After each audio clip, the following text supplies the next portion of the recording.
Bismillahirrahmanirrahim. Assalamualaikum warahmatullahi ta'ala wabarakatuh. Alhamdulillahillazi anzala ala abdihil kitaba wa lam yaj'al lahu 'iwaja wallazi arsala rasulahu bil huda wa dinil haqq liyuzhirahu 'ala ad-dini kullihi walau karihal musyrikun. Ashhadu an la ilaha illallah wa ashhadu anna Muhammadan abduhu wa rasuluh. Allahumma salli ala sayyidina wa nabiyyina wa habibina wa qurrati a'yunina Muhammad ibn Abdillah wa ala man sara ala nahjihi ila yaumiddin, amma ba'du. Yang berbahagia lagi dikasihi seluruh kepimpinan surau, ahli-ahli jawatan kuasa, tuan-tuan imam, tuan-tuan bilal, para alim ulama, para asatizah, seterusnya ibu-ibu, ayah-ayah, tuan-tuan dan muslimat yang dirahmati Allah Subhanahu wa taala sekalian. Yang pertamanya kita panjatkan rasa syukur kepada Allah Subhanahu wa taala. Alhamdulillah kita dapat bertemu pada malam ini. Jadi insya-Allah pada malam ini giliran saya untuk mengisi slot kuliah maghrib pada malam ini, Rabu minggu yang keempat. Dan insya-Allah kita menggunakan kitab tafsir Nurul Ihsan jilid yang pertama yang dikarang oleh Syekh Muhammad Sa'id bin Umar daripada seorang ulama Nusantara yang telah meninggal dunia pada tahun 1932 yang lalu. Maknanya kitab yang kita guna ni kitab yang lama lah tuan-tuan. Dia pun meninggal dunia tahun 1932. Sekarang 2024. Lama dah. Baik tuan-tuan muslimat yang dirahmati Allah Subhanahu wa taala. Kita menggunakan kitab tafsir Nurul Ihsan jilid yang pertama. Kita masih lagi berada dalam tafsir surah Baqarah. Pada pertemuan yang lepas, sebab bulan lepas saya tak datang, jadi rasa macam lama tak datang sini. Takutlah tuan-tuan ingat tak saya berhenti dekat ayat berapa? Kau tak tahulah ustaz. Oh ustaz mengajar sini ke? Rasa macam hari ni malam pertama ustaz. Tu terus ustaz. Ustaz lama dah mengajar sini rupanya. Ustaz pun tak kenal dah. Baik tuan-tuan muslimat yang dirahmati Allah dan melawat. Baik. Tuan-tuan kalau ada Al-Quran tuan-tuan boleh buka lah. Kita buka lah Al-Quran, kita tengok sedikit surah Al-Baqarah ayat yang ketiga. Baru lagi. Patutlah tak kenal ustaz baru lagi. Baru je. Surah Al-Baqarah ayat yang ketiga. Satu surah yang ayat yang kita bahas ni adalah ayat yang familiar, kita selalu baca dalam bacaan tahlil kita, dan kita telah bahas pada pertemuan yang lepas.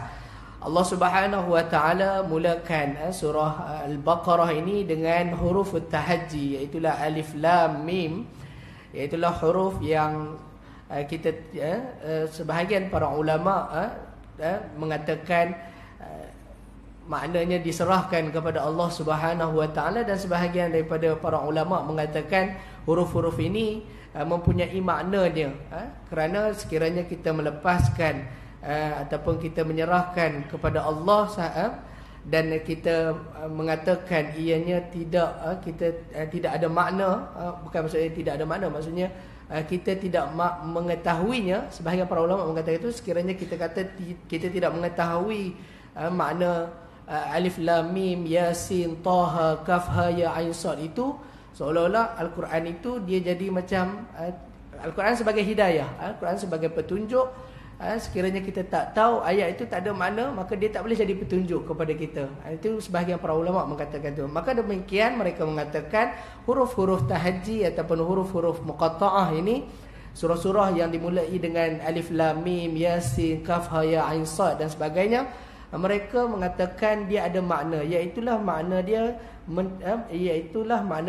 menerangkan mukjizat Al-Quran itu. Mukjizat ni maksud apa? Mukjizat ni maksud kehebatan, keluar biasaannya Al-Quran. Al-Quran dia ada perkara yang hebat. Maka hebat itu pada alif lam mim. Maka kita dah bahas dah tuan-tuan muslimat. Anda boleh tengok video ataupun tuan-tuan buka balik YouTube, tengoklah penerangan tentang huruf tahajji ini. Ini kerana kata para ulama, apabila kita melihat surah-surah yang dimulai dengan huruf tahajji ataupun huruf muqatta'ah ini, Selepasnya seringkali diceritakan tentang Al-Quran.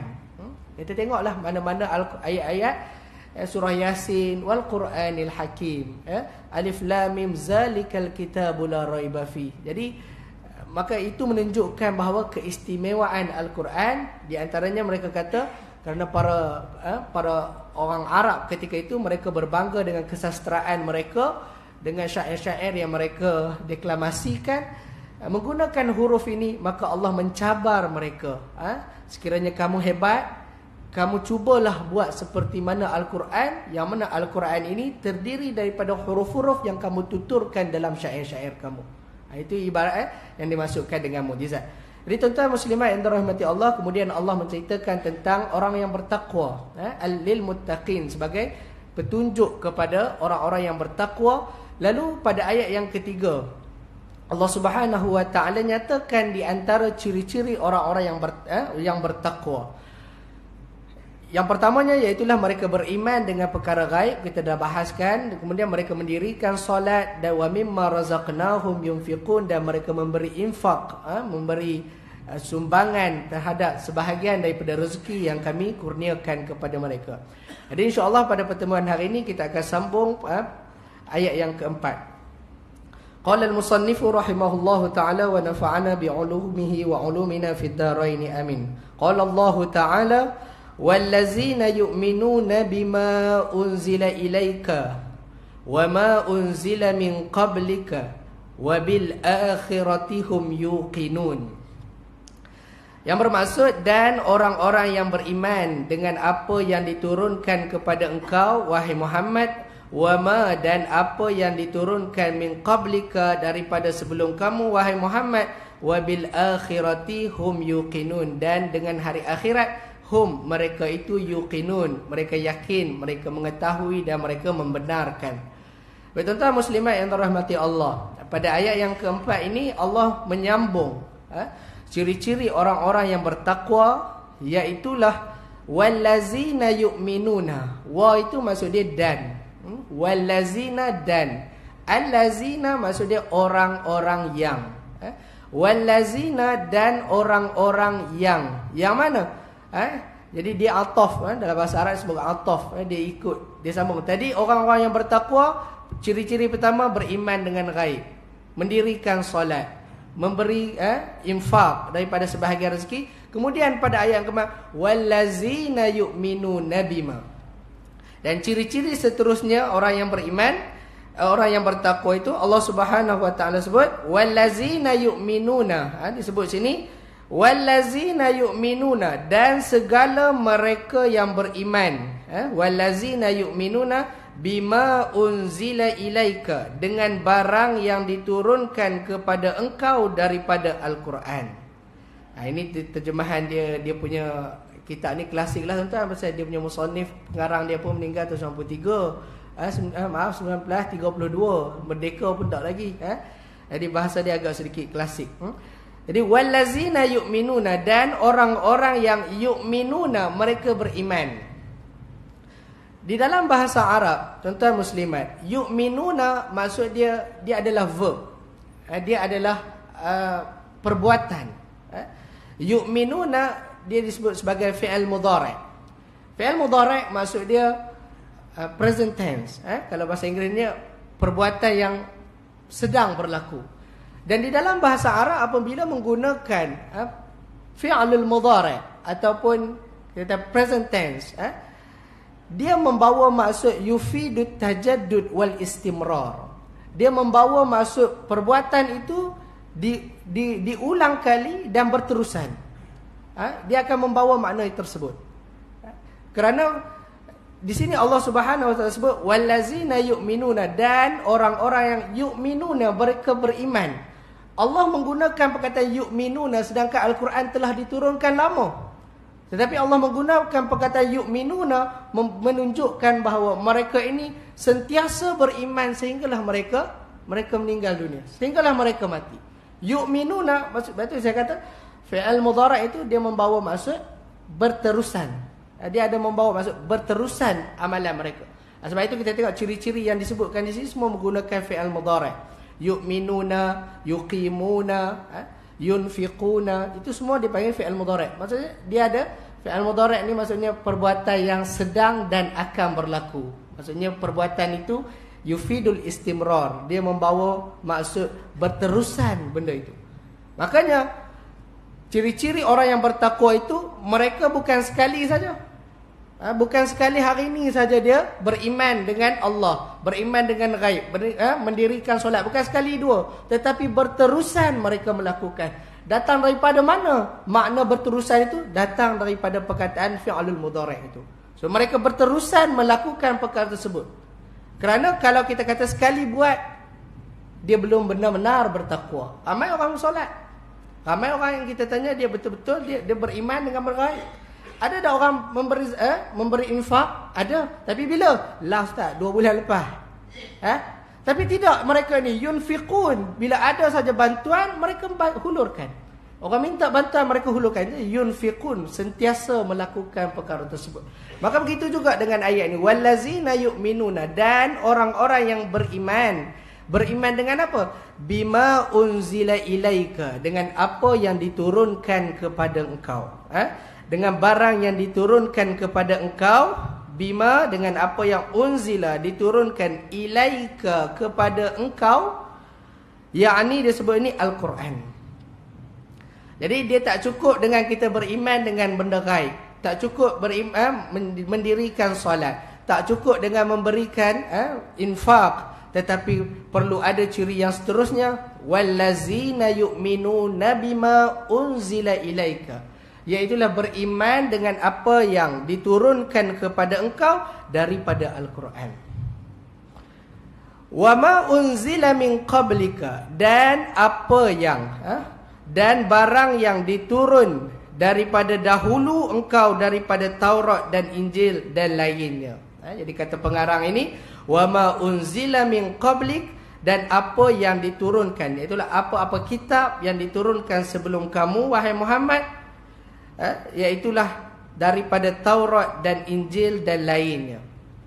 Jadinya orang yang bertakwa ini, dia bukan sekadar dia beriman dengan Al-Quran sahaja. Sebab itu kita dalam rukun iman, kita ada beriman dengan kitab. Bukan Al-Quran sahaja, tetapi dengan kitab-kitab yang terdahulu. Termasuklah dengan suhuf. Tuan-tuan pernah dengar suhuf? Suhuf ni maksud dia lembaran. Kitab ni dia banyaklah isi kandungan dia. Suhuf ni helaian-helaian saja.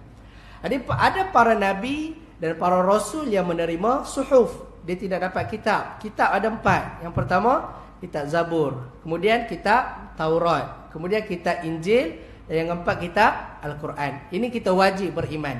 Bukan ini saja, dan kita perlu beriman dengan suhuf yang diturunkan kepada Nabi.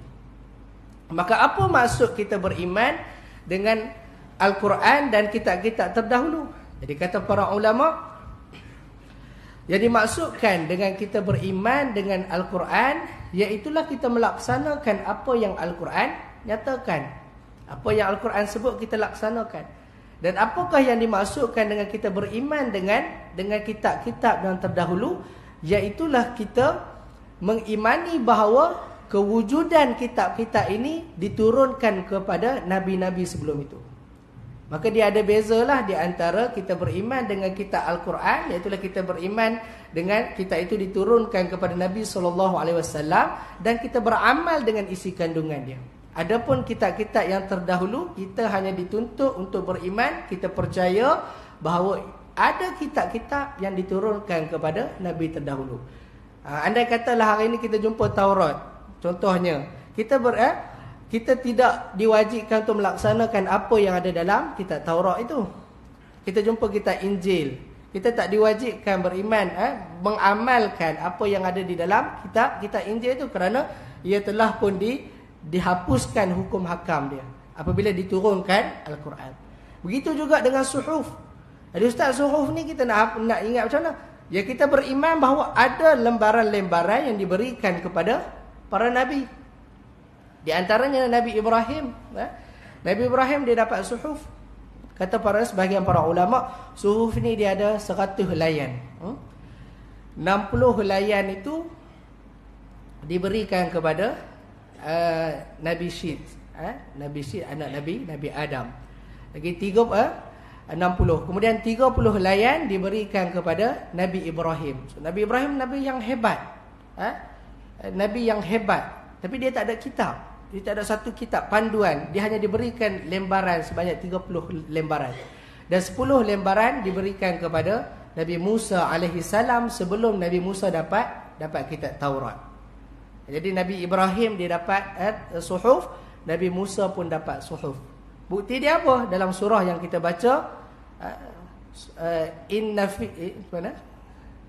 Inna haza lafi suhufil ula suhufi Ibrahim wa Musa. Itulah Nabi Ibrahim dia ada dapat suhufi Ibrahim wa Musa dan suhuf Musa.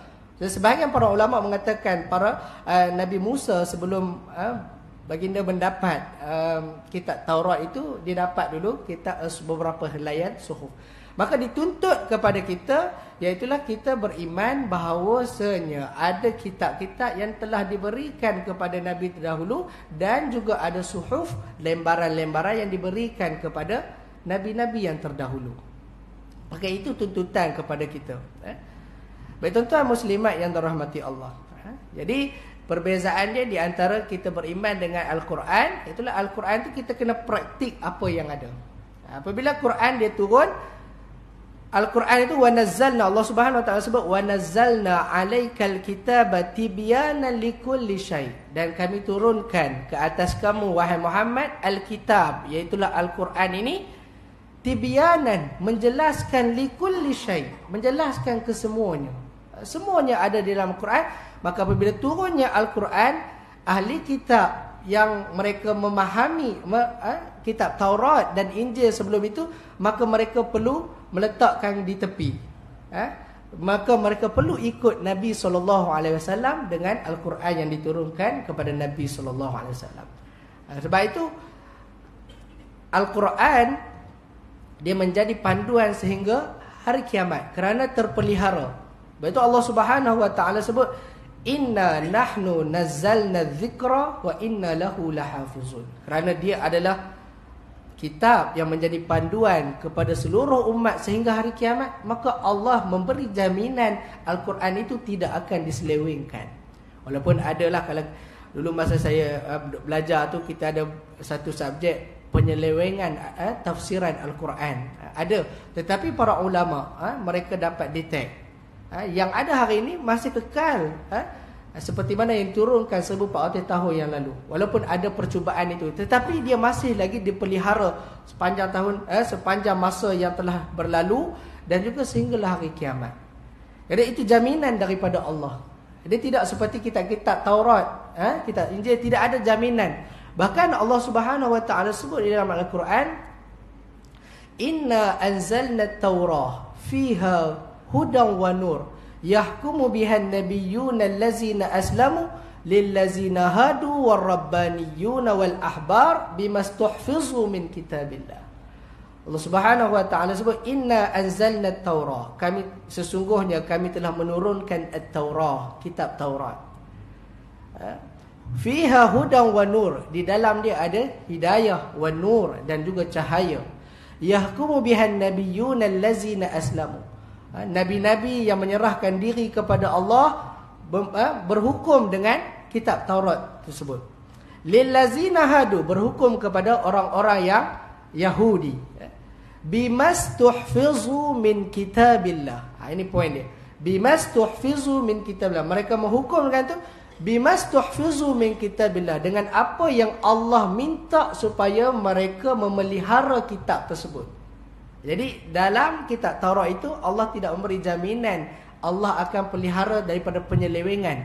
Tetapi Allah kata bimastuhfizu min kitabillah, dengan apa yang mereka itu diberi amanah untuk mereka pelihara kitab Allah, tapi mereka tidak menjaga, mereka menyelewengkan Al-Quran.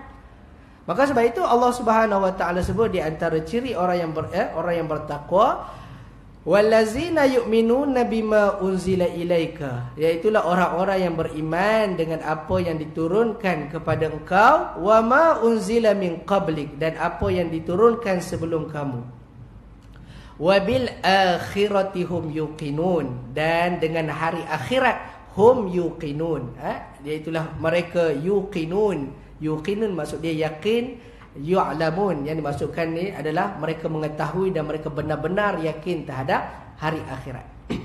Baik tuan-tuan muslimat yang dirahmati Allah, kita dah sebut pada pertemuan yang lepas, ayat-ayat sebegini, ayat-ayat tentang keimanan, ayat-ayat tentang tauhid, ini semua dipanggil ciri-ciri surah-surah yang diturunkan sebelum hijrah Nabi. Ya, kita sebut pada pertemuan yang lepas, sepanjang dakwah Nabi SAW, Nabi ada dua fasa, sebelum berhijrah dan selepas berhijrah. Sebelum berhijrah dia ada pendekatan dia, dia ada approach dia yang berbeza dengan setelah Nabi berhijrah. Sebelum Nabi berhijrah, maka kalau kita perhatikan kepada isu-isu yang dibincangkan berkaitan dengan ketuhanan, berkaitan dengan keimanan kepada hari akhirat. Maka itu adalah poin utama Al-Quran di peringkat permulaan dakwah Nabi SAW. Namun begitu surah Al-Baqarah yang kita sebutkan dia adalah Madaniyah, iaitulah surah yang diturunkan selepas hijrah Nabi SAW. Namun begitu Allah Subhanahu Wa Taala masih meletakkan, menurunkan ayat-ayat sekitar isu-isu yang di awal permulaan dakwah Nabi kerana memperingati semula, refresh balik. Dia perlu refresh sebab isu tentang kepercayaan pada hari kiamat adalah satu isu yang besar di kalangan orang Arab ketika itu. Itu sebab mereka berkumpul di Darun Nadwah. Darun Nadwah ini parlimen di Mekah lah. Parlimen di Mekah itu mereka tempat-tempat orang besar-besar di Darun Nadwah. Mereka bincang apa Muhammad datang bawa, kata nanti kita hidup, kita mati, kita nak hidup semula ni lepas kematian ni. Boleh percaya ke dengan dia? Itu yang Allah Ta'ala rakamkan di dalam surah An-Naba. Amma yatasa'alun, tentang apa mereka bertanya-tanya. Anin naba'il azim, tentang satu perkara yang besar bagi mereka. Bila kita hidup ni, kita mati, lepas tu nak hidup balik, tak boleh. Mereka tak boleh terima benda tu. Maka Allah Subhanahu Wa Ta'ala sebut wabil akhirati hum yuqinun, dan terhadap hari akhirat mereka ini benar-benar yakin. Maka ini antara ciri-ciri orang yang bertakwa yang Allah nyatakan di dalam awal surah Al-Baqarah. Kemudian Allah Subhanahu Wa Ta'ala berfirman, ulaika ala hudam mir rabbihim wa ulaika humul muflihun. Ulaika ala hudam mir rabbihim, bermula mereka itu yang bersifat dengan yang tersebut itu atas hidayah daripada Tuhan mereka itu, iaitulah Allah Subhanahu Wa Ta'ala. Maka pada ayat yang kelima ini Allah tutupkan ayat ini dengan kesimpulan ulaika, mereka itulah ala huda. Ala maksud dia atas, berada di atas huda. Huda maksud dia petunjuk. Dulu dalam pertemuan yang lepas kita dah bahas huda maksud dia petunjuk ataupun hidayah. Hidayah di dalam Al-Quran dia ada dua. Satu, hidayah dengan maksud menciptakan keimanan di dalam hati. Maka ini bentuk hidayah ini adalah milik Allah Subhanahu Wa Ta'ala. Tak ada siapa boleh masuk campur. Hidayah yang kedua di dalam Al-Quran disebut hudan, membawa maksud al-irsyad, iaitulah petunjuk, pembimbing. Maka di sini dia boleh dua-dua. Ulaika ala hudan, mereka ini berada di atas petunjuk, sama ada mereka berada dalam keimanan yang Allah Ta'ala letakkan di dalam jantung hati mereka, ataupun mereka berada di atas petunjuk mir rabbihim, daripada Tuhan mereka. Kata Al-Imam Ar-Razi rahimahullah ta'ala dalam kitab tafsirnya, Tafsir Al-Kabir Mafatihul Ghaib, diulang perkataan ulaika dua kali. Ulaika ala hudan mir rabbihim wa ulaika humul muflihun.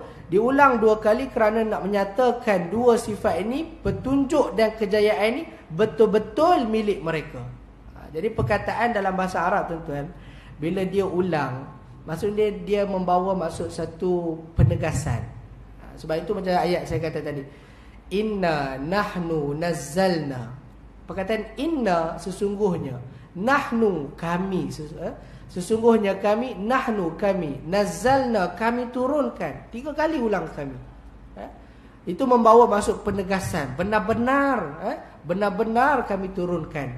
Sebab itu bila kita tengok terjemahan, kita sukar mendapat makna tersebut. Tapi bila kita melihat kepada bahasa Arab itu, kita akan dapati nilai dia tinggi. Allah menggunakan perkataan itu dengan gaya bahasa diulang itu menunjukkan penegasan, benar-benar berlaku. Sebab itu kata Al-Imam Ar-Razi, di dalam ayat yang kelima ini Allah Subhanahu wa taala sebut ulaika 2 kali. Ulaika ala hudam mir rabbihim wa ulaika, dan mereka itulah humul muflihun, adalah benar-benar orang yang berjaya. Sebab kalau ikutkan boleh saja kita tak payahlah ulang wa ulaika ala hudam mir rabbihim wa hum muflihun. Tetapi Allah mengulang perkataan ini bukan kerana sengaja saja nak ulang, tidak. Al-Hakim dalam bahasa Arab dia ada satu kaedah, Al-Hakim la yazidu fil ibarah illa ma lahu ma'na. Orang yang pandai, orang yang bijak, dia tidak akan menambah perkataan itu melainkan ada makna dia. Dia tidak akan itu kaedah penulisan lah, walillahil masalil a'la. Allah itu kita tidak boleh bandingkan dengan contoh tadi. Tetapi disebabkan Al-Quran ini bijaksana, tuan-tuan, macam mana surah Yasin sebut wal Quranil Hakim, Al-Quran yang penuh dengan bijaksana. Maka setiap perkataan yang dipilih, setiap perkataan yang berulang itu bukan sahaja-saja diulang. Maka dia membawa satu penegasan, mereka ini benar-benar kejayaan milik mereka, dan mereka ni benar-benar berada di atas petunjuk daripada Tuhan mereka. Tuan-tuan muslimat yang dirahmati Allah Subhanahu wa taala, kita perhatikan kepada perkataan al-muflihun.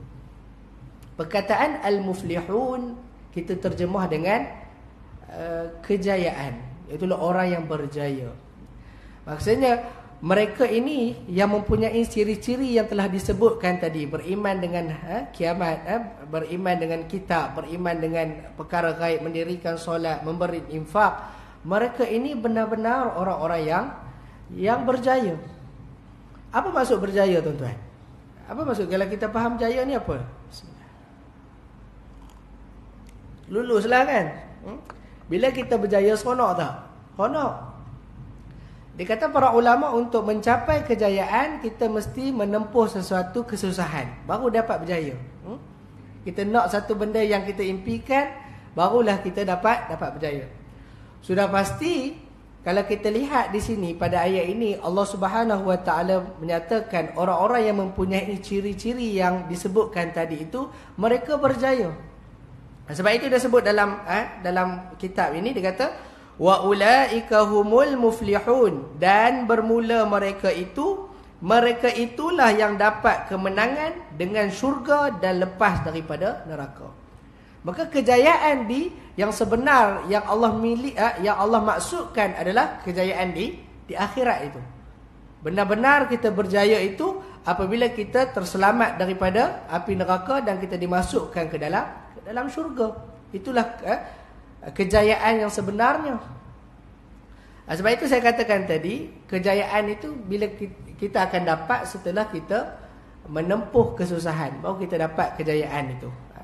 Maka kalau kita sebutkan tentang kejayaan di akhirat, ya benar, kita akan dapat kejayaan di akhirat dengan kita mendapat ganjaran pahala dan juga kita dimasukkan di dalam syurga. Sebab itu Allah Ta'ala sebut faman zuhziha 'anil nar wa udkhilal jannah faqad faza. Siapa yang dipalingkan, dijauhkan daripada api neraka, wa udkhilal jannah, dan dia masuk ke dalam syurga, faqad faz, maka dia adalah orang yang berjaya. Maka kalau kita perhatikan di sini, kejayaan di akhirat ya memang berlaku, kita jelas, kita nampak. Bila kita dapat masuk syurga, berjayalah kita. Tetapi timbul persoalan, ini yang saya nak ajak tuan-tuan kita tadabbur, kita hayati sikit. Kejayaan ini di akhirat, ya betul. Jadi apa outcome dia kepada kita di dunia apabila kita ada ciri-ciri ini? Di akhirat, ya benar, bila kita kita masuk ke dalam syurga, maksudnya kita kita berjaya lah. Di dunia ni mesti ada manfaat dia. Kita beriman dengan gaib, mendirikan solat, mesti ada manfaat dia. Apa kejayaan yang kita dapat miliki daripada ciri-ciri orang yang bertakwa itu supaya kita menjadi orang yang berjaya di dunia? Itu satu persoalan yang saya pun lama fikir. Kemudian saya lihat kepada kitab Tafsir Sya'rawi. Al-Imam Asy-Sya'rawi dia membawa satu analogi. Dia kata kejayaan di dunia itu melalui ciri-ciri ini dia terhasil kerana manusia yang berada di atas muka bumi ini dia menginginkan kehidupan yang aman. Semua orang inginkan kehidupan yang aman, yang tenteram, yang tak ada pergaduhan dan sebagainya. Maka dia katakan, apabila kita melihat apa yang Allah Subhanahu Wa Taala berikan, tuntut kepada kita daripada ciri-ciri ini, beriman dengan hari kiamat, beriman dengan perkara gaib, mendirikan solat, wa mimma razaqnahum yunfiqun, dan memberi infak. Perkara-perkara ini kalau kita perhatikan, dia satu benda yang berat bagi kita. Dia berat bagi kita. Mendirikan solat, satu benda yang berat. Kerana syahwat itu tak suka. Syahwat tak suka. Beri zakat, memberi infak, nafsu tak suka. Ya. Sebab itu Nabi SAW sebut huffatin nar bisyahawat wa huffatil jannah bil makarih. Neraka itu dikelilingi dengan syahwat, dengan keinginan syahwat. Nak masuk neraka tu syahwat dia sokong. Syahwat kita tu dia seronok. Benda-benda. Jadi kata Nabi SAW, neraka itu dikelilingi daripada benda-benda syahwat. Wa huffatil jannah bil makarih. Dikelilingi syurga itu bil makarih, dengan benda yang nafsu tak suka. Makarih, dengan benda yang nafsu tak suka. Mendirikan solat, menunaikan zakat, itu semua benda, berpuasa di bulan Ramadan. Itu benda yang nafsu tak suka. Maka kata Imam Sya'rawi, apabila kita dapat menempuh perkara-perkara yang nafsu tak suka ini, halangan-halangan ini, maka kita dianggap sebagai berjaya. Kerananya dia sebut, kerana apabila Allah Subhanahu Wa Taala memerintahkan kita supaya menjadi orang yang beriman dengan gaib, mendirikan solat, memberi infak, beriman dengan Al-Quran, beriman dengan kitab-kitab sebelumnya, beriman dengan akhir akhirat. Perintah ini bukan kepada kita seorang saja. Jadi bukan pada kita seorang saja. Bahkan perintah ini diberikan kepada keseluruhan umat Islam. Sebagai contoh, kita kata solat. Allah tuntut kepada kita mendirikan solat. Dan Allah beri falsafah dia, innas salata tanha 'anil fahsya'i wal munkar. Sesungguhnya solat itu dia akan terpelihara daripada fahsya, perkara-perkara yang keji, wal munkar, perkara-perkara yang tak disukai oleh Allah Subhanahu Wa Taala. Maka perintah itu bukan ditujukan kepada kita seorangnya, pada saya seorangnya, kepada tuan-tuan sekali. Semua orang yang beriman diberikan perintah agar mereka solat. Maka kata Imam Sya'rawi, sekiranya semua orang Islam itu dia solat, betul-betul dia solat dengan rukun dan dengan kewajipan yang ada pada solat, dengan khusyuk dan sebagainya, maka dia akan dapat hasil dia terpelihara daripada fahsyak wal munkar. Maka kalau saya solat, saya akan terpelihara daripada melakukan fahsyak dan munkar kepada tuan-tuan, dan tuan-tuan solat, tuan-tuan akan terpelihara daripada fahsyak dan munkar kepada saya. Maksudnya dia ada dua-dua pihak.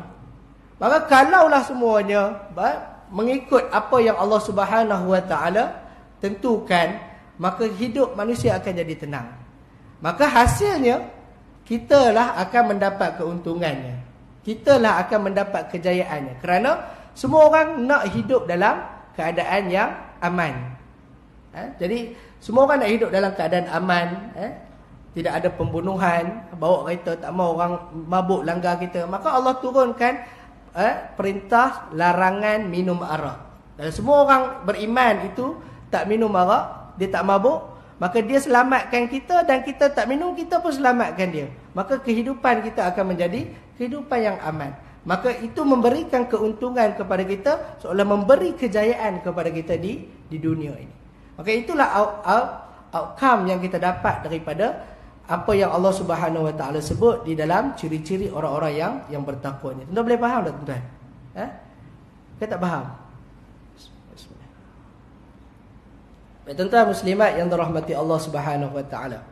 Kemudian kita pergi pada ayat seterusnya. Azan lagi? Belum ya? Allah Subhanahu Wa Taala berfirman pada ayat yang ke-6. Hari ini kita baca banyak sikit tuan-tuan. Pasal bulan lepas tak datang, dia kena qada balik. Baik, tuan-tuan muslimat yang dirahmati Allah. Dan bulan depan pun kemungkinan saya tak datang sebab bulan depan 23 bulan saya akan bawa jemaah ke menunaikan umrah. Dan insyaAllah tarikh yang samalah di zaman. Jadinya saya maklum awal lah. Jadi tak dapat datang pada bulan lepas, pada bulan depan. Tuan-tuan muslimat yang dirahmati Allah. Ayat yang seterusnya, ayat yang ke-6. Kata pengarang kita, ahwalul musyrikin, hal keadaan orang-orang yang musyrik. Musyrik ini maksud dia menyekutukan Allah. Daripada perkataan syirk. Asyirku maksudnya ada dua. Sebab itu kalau dalam bahasa Arab tu sesuatu benda yang dibuat secara beramai dia panggil syarikah. Syarikat itu satu, dia bukan seorang buat. Betul tak? Kita syarikat. Perkataan syarikat itu daripada perkataan bahasa Arab, daripada syirkun. Syirkun ni maksudnya bukan satu tapi dua, berbilang-bilang, dia banyak. Sebab tu syarikat dia bukan seorang je buat, dia ada CEO, dia ada pembantu dia. Syarikah. Dia daripada perkataan syarikah itu syirk, itulah menyekutukan Allah, menduakan Allah. Ahwalul musyrikin. Firman Allah Subhanahu Wa Taala, innal ladzina kafaru sawa'un 'alaihim a anzartahum am lam tunzirhum la yu'minun. Sesungguhnya bahawa segala mereka yang kafir seperti Abi Jahal dan Abi Lahab dan seumpama keduanya, sawa'un 'alaihim, bersamaan atas mereka itu, a'anzartahum, adakah engkau bertakut akan mereka itu, am lam tunzirhum, atau tiada engkau bertakut akan mereka itu, la yu'minun, tiada beriman mereka itu.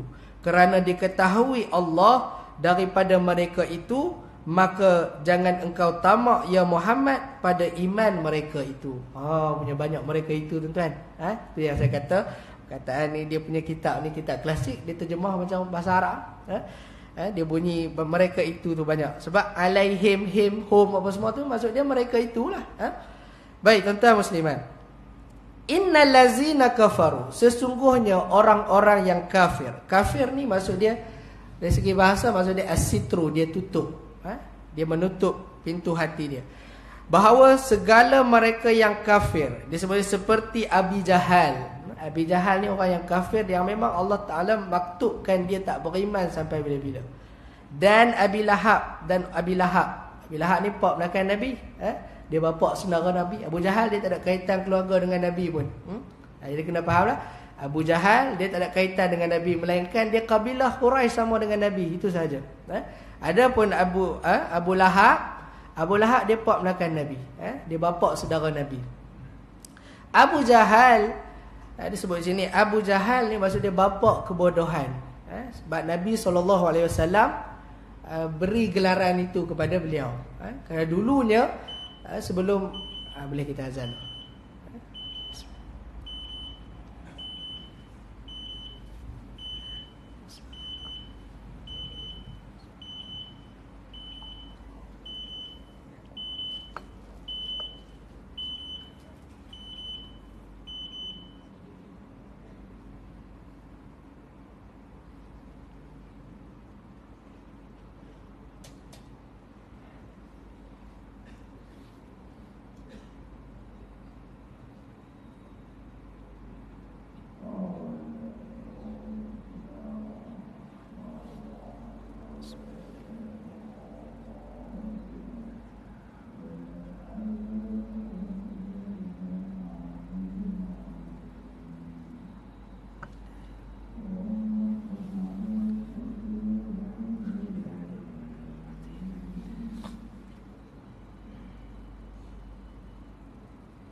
innaka la tukhliful mi'ad.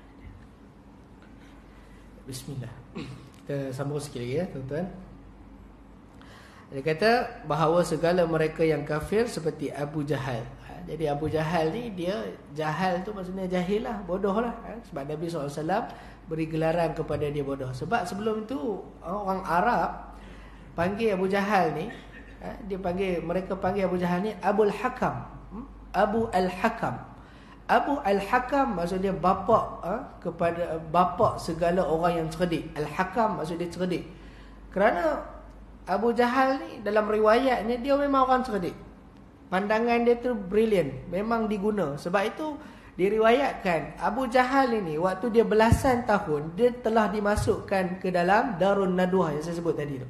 Darun Nadwah, satu parlimen di Mekah itu, dia telah dimasukkan jadi AMT, ahli majlis tertinggi dah. Waktu dia baru belasan tahun. Sebab idea dia tu brilliant, dia orang yang cerdik. Tapi apabila dia melakukan satu jenayah, iaitulah dia menghukum Sumayyah dengan menyula dia, dia sula Sumayyah itu, maka Nabi tak boleh terima satu hukuman tersebut. Maka Nabi kata ini bukan Abu Hakam, tetapi dia Abu Jahal, dia bapa bagi orang yang bodoh-bodoh. Nabi tak boleh terima apa yang dia buat tersebut. Maka Abu Jahal dia otak dia cerdik, dia cerdik, tapi dia menggunakan kecerdikan itu kepada sumber kepada jalan yang salah. Dia ada orang yang cerdik yang menggunakan yang terbaik, jalan yang baik, seperti Ibnu Abbas. Ibnu Abbas orang yang cerdik dan menggunakan kecerdikan itu ke jalan Islam yang benar. Maka Abu Jahal dan Abu Lahab, Abu Lahab pun termasuk dari ini. Dan seumpama keduanya, mereka ini Allah telah maktubkan mereka ini tidak akan beriman sekalipun engkau usaha suruh mereka beriman. Sawa'un alaihim, sama sahaja bagi mereka. Anzartahum, kamu beri peringatan, am lam tunzirhum, ataupun tiada engkau pertakut akan mereka, la yu'minu, mereka itu tidak akan beriman. Yang sama itu adalah kepada mereka. Di dalam ilmu Allah Subhanahu Wa Taala, Allah dah meletakkan mereka ini tak akan beriman walau bagaimanapun. Mereka ini golongan-golongan khususnya yang mati pada peperangan Badar Al-Kubra itu, mereka ini memang tidak akan beriman sampai bila-bila. Sebab tu Allah ini satu ayat memberi satu motivasi kepada Nabi, supaya Nabi tak rasa kecewa kerana umat dia tak ikut dia. Kerana Nabi di peringkat dakwah, permulaan dakwah, Nabi kalau boleh, Nabi nak semua orang ikut. Sebab itu dalam surah Al-Kahfi kita baca Allah Ta'ala sebut, fala'allaka bakhi'un nafsaka ala asarihim illam yu'minu bihazal hadisi asafa. Janganlah engkau sampai nak merosakkan diri kamu kerana nak mereka semua beriman dengan engkau. Illam yu'minu bihazal hadisi asafa. Janganlah engkau nak rosakkan diri kamu sekiranya mereka tidak beriman dengan Al-Quran yang kau bawakan. Maka pada peringkat awal Nabi nak semua beriman. Maka Allah turun ayat ini sebagai motivasi kepada Nabi. Ada di kalangan mereka yang tak akan beriman pun, wahai Muhammad. Di antaranya seperti Abu Jahal, Abu Lahab dan seumpamanya. Baik, itu kata sebahagian para ulama. Saya ambil masa sikit lagi ya tuan-tuan. Sebahagian para ulama mengatakan ayat ini merupakan satu dalil kenabian dan juga mukjizat besar kepada Nabi SAW. Kerana kalau kita perhatikan di sini, Abu Lahab dia boleh sahaja mendakwa bahawa Nabi SAW itu salah dengan cara dia beriman kepada Allah. Kerana Al-Quran, ayat Quran tabbat yada abi lahab wa tab, itu diturunkan ketika di awal dakwah Nabi. Di awal dakwah Nabi turun ayat tabbat yada abi lahab wa tab. Celakalah kedua-dua tangan Abi Lahab, dan dia akan duduk di dalam neraka Allah Subhanahu Wa Taala sebut. Jadinya ayat itu turun lama di peringkat Mekah lagi. Dia meninggal dunia, dia mati waktu peperangan Badar. Dia kata sebahagian para ulama, dan ayat yang kita bacakan ini merupakan dalil kenabian Nabi SAW, membuktikan bahawa Al-Quran ini benar daripada Allah Subhanahu Wa Taala. Kerana kalau ikutkan Abu Lahab itu, dia boleh sahaja mengaku beriman. Dia tak payah duk pergi panggil pakatan-pakatan kita nak bunuh Nabi, nak bunuh Muhammad ke, nak penjara dia ke, tak payah. Dia hanya mengucap je 2 kalimah syahadah walaupun dalam keadaan munafik, walaupun dia berlakon. Betul tak? Dia boleh saja. Bila dia mengucap, dia kata sebagai ulama, kalau dia mengucap, maka dia boleh bagi tahu, ni Muhammad ni salah. Dia kata aku masuk neraka. Adalah ayat yang dia bawa ni. Tapi aku kan dah masuk Islam. Tapi benda tu berlaku tak tuan-tuan? Tak berlaku. Kerana Allah Subhanahu Wa Taala dah nyatakan, innal ladzina kafaru sawa'un 'alaihim a anzartahum am lam tunzirhum la yu'minun. Kumpulan ni dia tak akan beriman. Maka sebab itu dia tidak ada dalam sepanjang sirah itu, dia tidak ada percubaan untuk dia mengucap walaupun dia berlakon. Kalau dia berlakon settle, dia tak payah buat perang Badar apa semua, tak payah. Dia mengucap saja walaupun dalam keadaan olok-olok, maka itu boleh membuktikan bahawa Nabi salah. Tapi berlaku tak perkara tersebut tuan? Tak berlaku. Ini membuktikan kata Allah Subhanahu Wa Taala telah menetapkan mereka ini tidak akan beriman selama-lamanya. Sebab itu Allah Subhanahu Wa Taala akhiri dengan khatamallahu ala qulubihim wa ala sam'ihim wa ala absarihim ghishawah wa lahum azabun azim. Sadaqallahul azim. InsyaAllah kita berhenti dulu di situ. InsyaAllah pada pertemuan akan datang kita akan sambung pada ayat yang ke-7. Jadi yang baik datang daripada Allah, yang buruk datang kelemahan saya. Terima kasih tuan-tuan di atas perhatian. Minta maaf ambil masa tuan-tuan sikit. Aku qauli hadza wa astaghfirullahalazim li wa lakum. Wassalamualaikum warahmatullahi taala wabarakatuh. A'udzubillahi minasyaitonirrajim. Bismillahirrahmanirrahim. Allahumma arinal haqqa haqqan warzuqna ittiba'ah wa arinal batila batilan warzuqna ijtinabah. Wa sallallahu ala sayyidina Muhammad walhamdulillahi rabbil alamin. Aqimus